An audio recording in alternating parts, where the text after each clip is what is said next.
சாவுன்றது என்னது? மனுஷனுக்குள்ள இருக்கிற வரைக்கும் தான் உயிர் வாழ முடியும். அவனை உடலை விட்டு ஜோதி வெளியேறுச்சுன்னா அவன் இருக்க மாட்டான், பூமியில் படுக்கையில் தான் கிடப்பான். அப்போது மனுஷனுக்கு உயிர் என்னவாகுது, மனம் என்னவாகுது, ஆன்மா என்னவா இருக்குதுன்னா ஒளியும் ஓசையுமாகுது.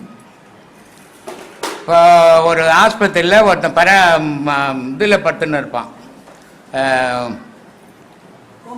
கோமா ஸ்டேஜில். ஆனால் உயிர் இருக்குது, சாகலை. ஆனால் அவனை என்ன சொல்கிறாங்க? மூளைச்சாவு இல்லையா? மூளைச்சாவுன்றது என்னது? அப்போ சாவுன்றது என்னது? மனமற்ற நிலை அப்படின்னு பார்க்கணும் நம்ம.